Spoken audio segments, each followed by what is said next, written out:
Hola, ¿qué tal?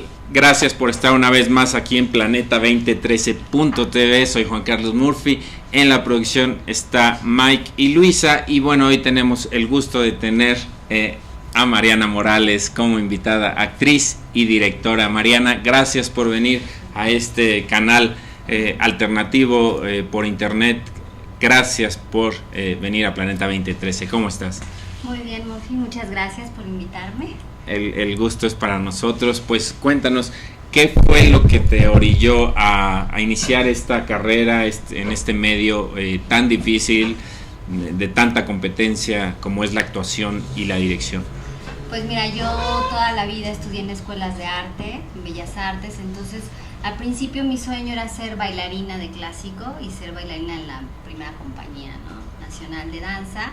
Por lo tanto, la danza me llevó al teatro, ¿no? Entonces llegó un punto que estaba yo muy jovencita y que experimenté mi primera obra que se llamaba La Loa de la Muerte. Entonces en La Loa de la Muerte yo hacía la muerte. Entonces cuando yo estaba en el escenario y sentí esta energía del público, sentí esta sensación que me producía el personaje, fue cuando decidí que era la vocación, que era lo que yo me quería dedicar y pues hacer teatro. Mariana, ¿dónde estudiaste? ¿En qué escuela? ¿Cuáles fueron tus primeros pasos en este medio? Pues del CEDAR, un CEDAR que es de Bellas Artes. Después estuve estudiando 2 años en la Universidad Veracruzana, que está en Jalapa, Veracruz. Y posteriormente ya comencé mi carrera a estudiar en la ENAD, en la Escuela Nacional de Arte Teatral, teniendo como maestros a Gilberto Guerrero, un gran maestro por el cual yo aprendí mucho, que fue Bruno Bert, y entonces ahí hice mi formación académica. Bien, ¿qué nos puedes decir de tus profesores? ¿Cuáles han sido los claves en tu proceso como actriz? Pues me encantó mucho cuando estuvimos viendo la primera parte, lo que era el realismo.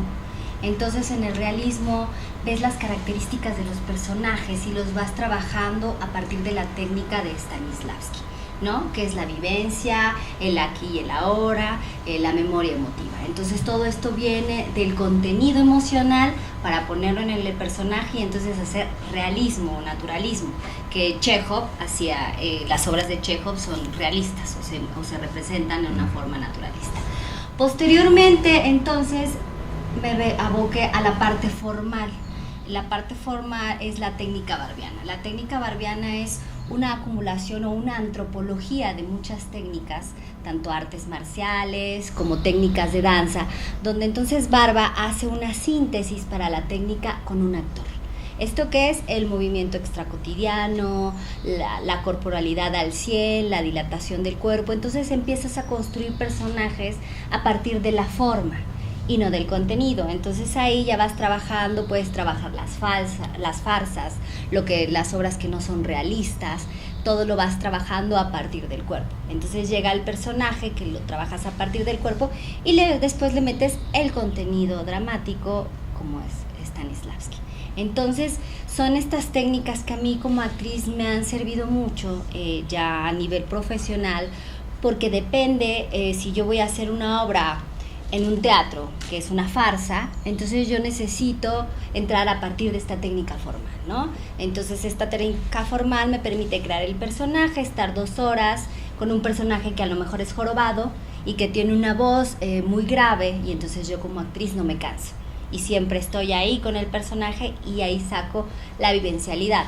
Por otro lado, estas mismas técnicas me sirven mucho para lo que es como la energía que acaba de como esto que nos acaba de es una técnica también. Es una técnica de que estoy hablando con la espalda y entonces se derrumba, ¿no? Bueno, sin duda estos grandes maestros, Stanislavski, ¿son ellos la base de todas las escuelas actorales en México o no? Pues ahorita Stanislavski fue como el precursor en los años 60 y era como Stanislavski el maestro, y entonces se dirigía esta actuación hacia esta metodología. Posteriormente vino como en los 70 lo que fue Barba, y después vino Grotowski y Meyerhold, ¿no? Y posteriormente vino otros métodos. Ahora hay mucho lo que es en teatro, y en cine, que es la actuación no a partir de la vivencia, sino la actuación que sea más orgánica. ¿Cómo quiere decir esto? Más natural, sin que yo como actor me meta con que la vivencia y Stanislavski y la memoria emotiva de que si mi perro se murió, entonces puedo llorar en escena. No se trata de eso. Ahora es como qué tren de pensamiento te lleva a generar esta emoción, pero que esta emoción no se vaya en tu vida diaria ni en tu vida cotidiana.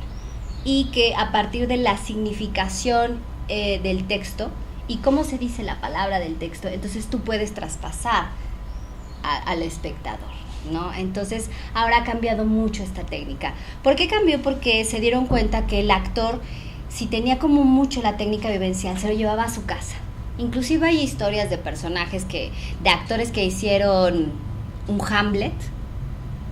Hay una historia de un actor que en los 60s, creo 70s, hizo Hamlet y fue tan fuerte para él que al final se suicidó, ¿no? Entonces había un problema en este vínculo de yo separar lo que vivencié en el escenario y entonces ya me voy a mi casa. Se supone que esto te enseña, ¿no? Pasa en el escenario, cuelgas ahí lo que te pasó y sales a tu casa como tú.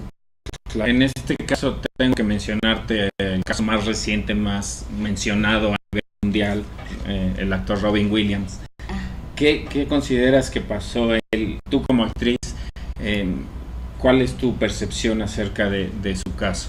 Pues Robin Williams, era un excelente actor, realmente siempre estaba con sus personajes y yo creo que no, más allá del personaje, creo que es con su vida privada, ¿no? Muchas veces dicen que los actores están locos y creo que todo artista, sea actor, pintor, bailarino, que se dedique al medio del arte en donde se necesita una sensibilidad, te tienes que expresar, tienes como una vida un poco complicada en el sentido que eres una persona muy emocional, que eres una esponjita que recibe todo, ¿no? Entonces yo creo que en este caso Robin Williams pues estaba yo creo que pasando por un suceso muy fuerte, ¿no? Que hizo que llevara al suicidio. A pesar de que sus papeles eran siempre muy alegres. Muy alegres, pero sin embargo en su rostro se veía como una tristeza. Si uno lo observa bien, en todo lo que es esta parte que devela mucho del ser humano y en cámara pues se devela más el alma del actor, se veía una gran tristeza. Pero un caso que sí supe que fue trasladado del personaje a su vida es este actor Heath Ledger que hizo Batman, que hizo el Guasón. Él sí le pasa esto con el personaje. Él hace el Guasón y estudia al Guasón casi 6 meses antes de interpretarlo. Entonces se queda en el personaje del Guasón y se suicida.